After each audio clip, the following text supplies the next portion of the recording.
नमस्कार दोस्तों, जय हिंद। मैं देवकी नंदन आप सभी का स्वागत करता हूं महर्षि पीडिया पे। दोस्तों, हम आज एक ऐसे चर्चित विषय पे चर्चा करने जा रहे हैं जो हमारे आगे आने वाली पीढ़ी, हमारे आगे आने वाले छात्रों के भविष्य का निर्धारण करता है। वह है सीबीएसई 2025 के क्लास 10वीं और 12वीं के परिणाम। दोस्तों, इस वीडियो में हम बात करने जा रहे हैं, एक डीप एनालिसिस करने जा रहे हैं पास प्रतिशत पर, टॉपर्स पर, रीजनल परफॉर्मेंस पर, नई रणनीतियां और आने वाले सालों में शिक्षा व्यवस्था में क्या बदलाव हो सकते हैं। अगर आप सीबीएसई के स्टूडेंट्स हैं, पेरेंट्स हैं या एजुकेशन एक्सपर्ट्स हैं तो यह वीडियो आपके लिए बहुत आवश्यक है। तो चलिए समझते हैं what is the analysis, overall result का एनालिसिस क्या है। शुरुआत करते हैं सबसे जरूरी सवाल पे, इस साल का रिजल्ट कैसा रहा।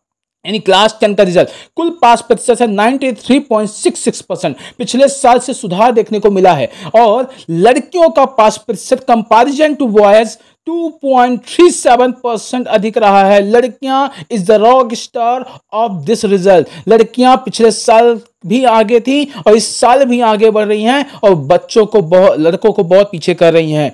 सो क्लास 12वीं का रिजल्ट कुल पास प्रतिशत 88.39% है। यह पिछले साल के मुकाबले लगभग स्थिर है, लेकिन 8 स्ट्रीम में इस बार सबसे ज्यादा अच्छा प्रदर्शन हुआ है। यह दर्शाता है दोस्तों कि सीबीएसई लगातार अपने मूल्यांकन प्रणाली में पारदर्शिता और संतुलन बनाए रखने की कोशिश कर रहा है।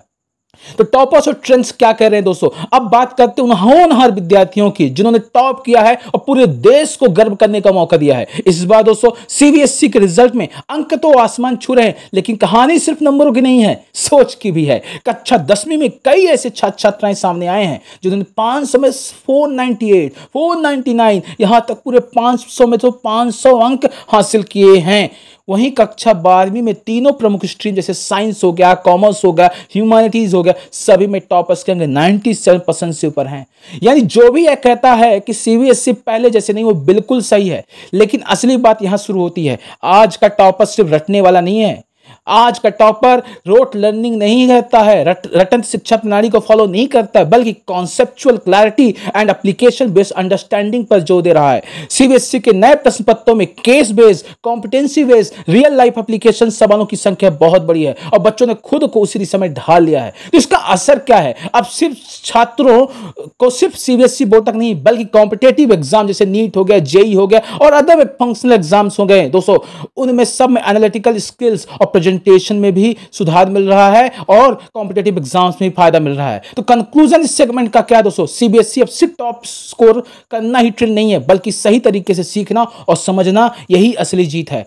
तो रीजनल परफॉर्मेंस पे चेक करते हैं कि कौन पूरे इंडिया में कौन से रीजन से ज्यादा अच्छा रिजल्ट आया है। तो त्रिवेंद्रम हो गया, विजयवाड़ा हो गया ने टॉप किया है। वहां पे रिजल्ट जो रहा है 99.79%। आप लोग इमेजिन नहीं कर सकते इतना अच्छा रिजल्ट कैसे आ सकता है। सबसे कमजोर प्रदर्शन गुवाहाटी और कुछ नॉर्थ ईस्ट क्षेत्रों में देखा गया है। इससे यह साफ होता है कि दक्षिण भारत और शहरी क्षेत्रों में शिक्षा की गुणवत्ता कहीं बेहतर है, लेकिन यह असमानता चिंता का विषय भी है। And psychological and social impact सबसे ज्यादा इंपॉर्टेंट है दोस्तों। कई छात्र सिर्फ 1-2 नंबर से फेल हो गए या सप्लीमेंट्री आ गए, तो उनके लिए मैं 2 लाइन बोलना चाहता हूं। हार नहीं मानूंगा, रार नहीं ठानूंगा, काल के कपाल पे लिखता मिटाता हूं। तो दोस्तों, इन्हीं बिंदुओं के साथ इस बार सीबीएसई ने काउंसलिंग हेल्पलाइन भी जारी की है ताकि कोई छात्र डिप्रेशन या आत्महत्या से विचारों की ओर न जाए। पेरेंट्स और स्कूल्स को भी चाहिए कि वो परिणामों को अंतिम सत्य ना माने और एक यात्रा का हिस्सा है, मंजिल नहीं है दोस्तों। इसीलिए मैंने कविता आप लोगों को सुनाई ताकि इस कविता के माध्यम से आप आगे मेहनत करते रहें और आगे बढ़ते रहें। सो री evolution and supplementary exams, CBSE ने इस बार रिजल्ट के साथ एक नई री एवल्यूशन सिस्टम भी शुरू किया है। रीचेकिंग, री वैल्यू के लिए अप्लाई करने की तारीख जल्द घोषित होगी। सप्लीमेंट्री एग्जाम की संभावना जुलाई 2025 में है।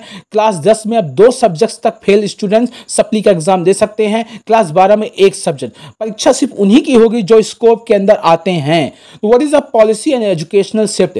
सबसे इंपॉर्टेंट है एनईपी 2020 के प्रभाव भी इस बार देखने को मिल रहे हैं। यानी इंटरनल असेसमेंट की भूमिका बढ़ी है। एमसीक्यू, केस स्टडी आधारित सवालों का प्रतिशत बढ़ा है। फोकस एंड रोट लर्निंग से हटकर एनालिटिकल लर्निंग की ओर हो रही है। सीबीएसई अब धीरे धीरे विदेशी बोर्ड जैसे आईबी हो गया, कैम्ब्रिज आउटरीच की रणनीतियों की तरफ बढ़ रहा है जो छात्रों को होलिस्टिक डेवलपमेंट पे जोर देता है। तो what is a future trends and career path पे सबसे इंपॉर्टेंट अब बच्चों के लिए सबसे ज्यादा कंफ्यूजन ये होता है कि आगे क्या करें 10वीं के बाद और 12वीं के बाद। तो अब बात करते हैं कि क्लास 12 के स्टूडेंट्स अब CUET, जेईई, नीट या विदेश में पढ़ाई जैसी नई चुनौतियों का सामना करना होगा। क्लास 10वीं के स्टूडेंट्स आपको अपनी स्ट्रीम चुननी होगी, साइंस, कॉमर्स, ह्यूमैनिटीज, अपने इंटरेस्ट के हिसाब से, किसी के फोर्स या दबाव में नहीं।